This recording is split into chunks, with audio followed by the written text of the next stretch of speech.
Assalamualaikum warahmatullahi wabarakatuh. Saya di sini akan mempresentasikan analisis jurnal. Nama saya Amelia Arina Mahmuda dari Tadris Kimia 3B, YIN Tulungagung. Untuk memenuhi mata kuliah dasar-dasar metodologi penelitian, dosen pengampu Ibu Iva Silviana, MPD. Di sini saya menggunakan judul jurnal yaitu Pengaruh Pembelajaran Berbasis Web terhadap hasil belajar mahasiswa jurusan kimia pada materi kimia inti dengan kemampuan self-regulated learning yang berbeda. Ada identitas jurnal yaitu terdiri dari nama jurnal yaitu Jurnal Pendidikan berupa teori, penelitian, dan pengembangan volume 1 nomor 10 halaman 1891 sampai 1896, tahun terbit 2016, judul jurnal Pengaruh Pembelajaran Berbasis Web terhadap hasil belajar mahasiswa jurusan kimia pada materi kimia inti dengan kemampuan self-regulated learning yang berbeda. Penulisnya yaitu Cynthia Ramandica, Surjani Wonoraharjo, dan Munzil Arif. Selanjutnya ada latar belakang masalah. Dalam latar belakang jurnal, penulis memaparkan bahwa ciri-ciri ilmu kimia antara lain konsepnya bersifat abstrak, sehingga diperlukan kemampuan berpikir tingkat tinggi.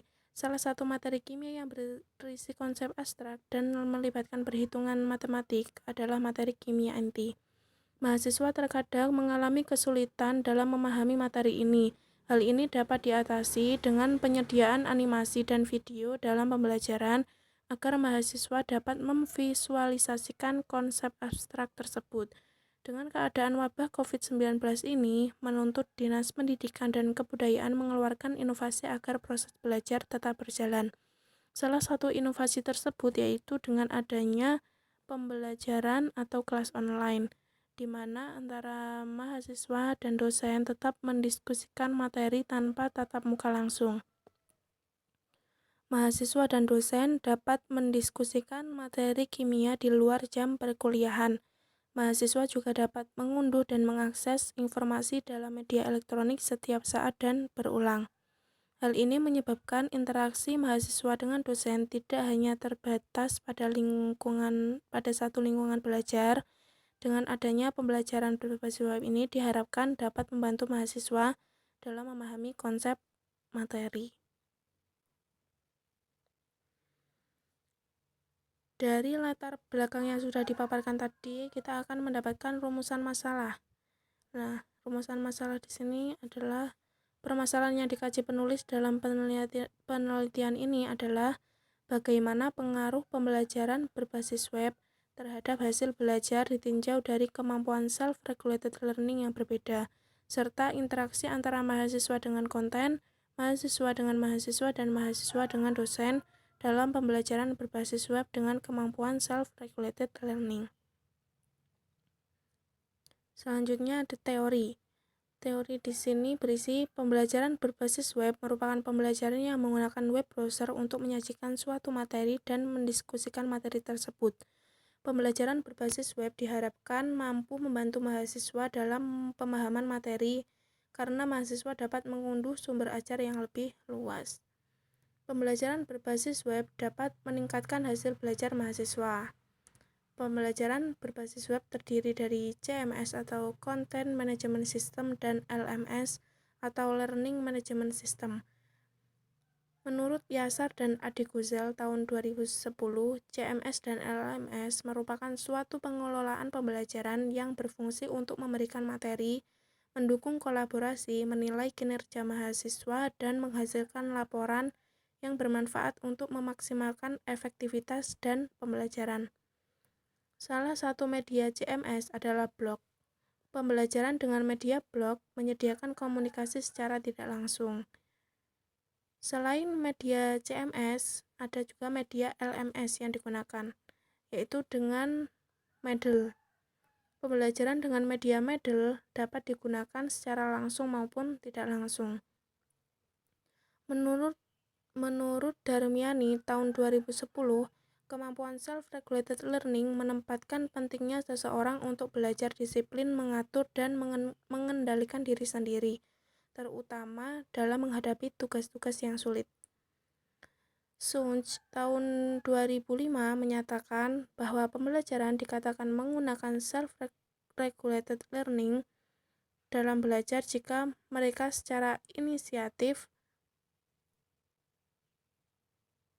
secara sistematis mengatur perilaku dan kognisinya dengan memperhatikan aturan yang dibuat sendiri, sebagai bentuk kemandirian belajar untuk mengontrol jalannya proses belajar, melatih untuk mengingat informasi yang diperoleh, serta mengembangkan dan mempertahankan nilai-nilai positif belajarnya.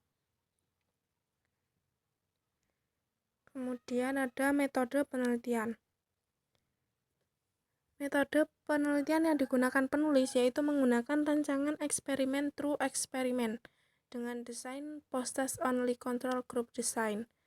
Populasi dalam penelitian ini adalah mahasiswa semester 2 jurusan kimia di salah satu universitas negeri di Malang tahun ajaran 2014-2015 yang terdiri dari 3 kelas yaitu kelas A, B, dan C. Dengan rata-rata setiap kelas terdiri dari 25 mahasiswa. Pengambilan sampel dilakukan dengan teknik cluster random sampling. Penentuan pengambilan sampel dilakukan dengan teknik undian. Berdasarkan teknik pengambilan sampel tersebut, diperoleh sampel dalam penelitian ini adalah kelas C dengan kelas blok dan kelas A sebagai kelas medal. Jumlah mahasiswa kelas C dan kelas A masing-masing sebanyak 25 mahasiswa. Variabel dan instrumen pengumpulan data. Variabel dalam penelitian ini terdiri variabel bebas, yaitu pembelajaran berbasis web dengan bantuan media blog dan Moodle. Ada variabel terikat, yaitu hasil belajar ranah kognitif. Ada variabel moderator, yaitu kemampuan self-regulated learning mahasiswa. Kemudian terakhir ada variabel kontrol, yaitu kesamaan beberapa instrumen yang digunakan seperti lembar kerja, mahasiswa, kuis, alokasi tiap pertemuan, jumlah pertemuan, dan konten pembelajaran. Kemudian instrumen yang digunakan berupa instrumen perlakuan, terdiri dari silabus, RPP, bahan ajar, LKM, dan media online. Dan instrumen pengukuran yang terdiri dari angket self-regulated learning dan tes hasil belajar. Tes hasil belajar terdiri dari 23 soal pilihan ganda dengan reliabilitas sebesar 0,903 dan validitas isi sebesar 91,5%. Analisis data dilakukan dengan uji T dan uji post-Hodge-ANAVA. Ini adalah hasil penelitian menggunakan uji T. Berikut adalah data hasil belajar kimia inti ditinjau dari tinggi rendahnya kemampuan self-regulated learning. Berdasarkan tabel tersebut, diperoleh keterangan bahwa kelas blok memiliki rata-rata 80,74, sedangkan kelas medal memiliki rata-rata 81,95. Hasil pengujian tersebut menunjukkan bahwa tidak ada perbedaan yang signifikan antara hasil belajar mahasiswa yang dibelajarkan dengan media blok maupun Moodle dari kemampuan self-regulated learning yang berbeda. Oleh karena itu, penguasaan konsep yang diperoleh akan relatif sama dan menyebabkan hasil belajar dari kedua kelas, baik kelas blok maupun Moodle, relatif sama. Kemudian ada juga hasil uji post-Hodge-ANAVA. Ini bisa dilihat tabelnya. Keterangan BR itu kelompok blok SRL rendah, BS adalah kelompok blok SRL sedang, BT kelompok blok SRL tinggi, dan MR kelompok middle SRL rendah, MS kelompok middle SRL sedang, MT kelompok middle SRL tinggi. Pada kelas blok, rata-rata nilai mahasiswa BR adalah 67,43, sedangkan rata-rata nilai mahasiswa BS adalah 82,5 dan mahasiswa PT adalah 83,84.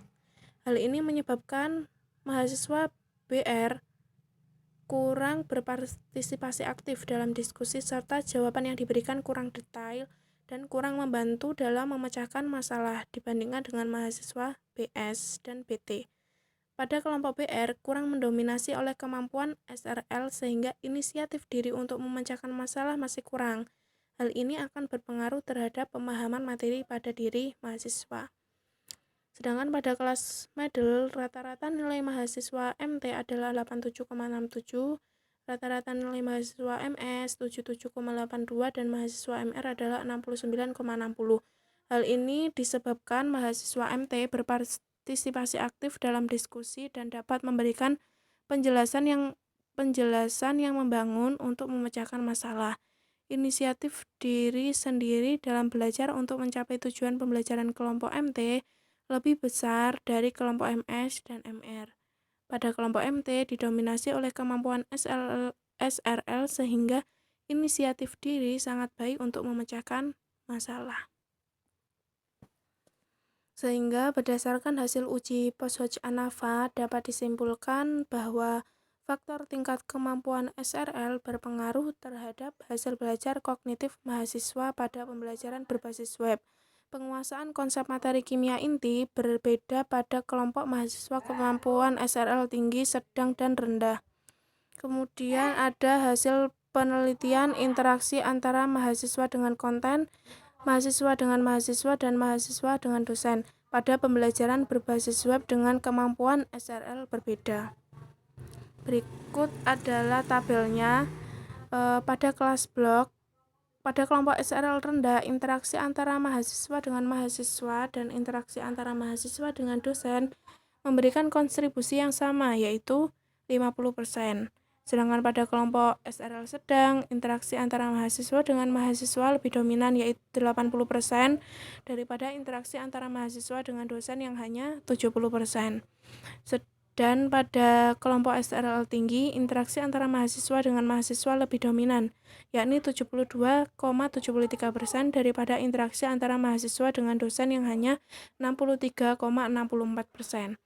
Akan tetapi, hasil presentasi mahasiswa SRL sedang lebih tinggi daripada mahasiswa SRL tinggi. Hal ini menunjukkan bahwa faktor pembelajaran web dengan media blog lebih dominan daripada kemampuan SRL. Sehingga pada kelas blog, media pembelajaran lebih memberikan kontribusi pada proses pembelajaran daripada kemampuan SRL yang dimiliki mahasiswa. Sementara itu, dalam kelas middle, pada kelompok SRL rendah, interaksi antara mahasiswa dengan mahasiswa dan interaksi antara mahasiswa dengan dosen memberikan kontribusi yang sama, yaitu 66,67%. Sedangkan interaksi mahasiswa dengan konten kurang mendominasi, yaitu 33,33%. Dan pada kelompok SRL sedang, interaksi antara mahasiswa dengan mahasiswa lebih mendominasi, yaitu 77,78%. Sedangkan interaksi antara mahasiswa dengan konten lebih dominan, yaitu 66,67%, daripada interaksi antara mahasiswa dengan dosen yang hanya 55,56%. Dan pada kelompok SRL tinggi, interaksi antara mahasiswa dengan mahasiswa lebih mendominasi, yaitu 76,92%. Sedangkan interaksi antara mahasiswa dengan konten dan interaksi antara mahasiswa dengan dosen memberikan kontribusi yang sama, yaitu 69,23%. Hal ini menunjukkan bahwa faktor SRL lebih dominan daripada pembelajaran berbasis web dengan media middle. Mahasiswa dengan SRL tinggi memiliki inisiatif diri sangat baik dalam belajar. Pada kelompok middle, kemampuan SRL yang dimiliki mahasiswa lebih memberikan kontribusi pada proses pembelajaran daripada media pembelajarannya. Kemudian terakhir yaitu kesimpulan. Berdasarkan hasil penelitian dan pembahasan, maka dapat diambil kesimpulan bahwa yang pertama, tidak ada perbedaan hasil belajar kognitif mahasiswa yang dibelajarkan menggunakan pembelajaran berbasis web dengan media blog maupun Moodle dari SRL yang berbeda. Yang kedua yaitu, pada kelas blog, media pembelajaran lebih memberikan kontribusi pada proses pembelajaran daripada kemampuan self-regulated learning yang dimiliki mahasiswa. Sedangkan pada kelas middle, kemampuan self-regulated learning yang dimiliki mahasiswa lebih memberikan kontribusi pada proses pembelajaran daripada media pembelajaran. Sekian presentasi analisis jurnal yang dapat saya sampaikan. Kurang lebihnya mohon maaf. Terima kasih. Wassalamualaikum warahmatullahi wabarakatuh.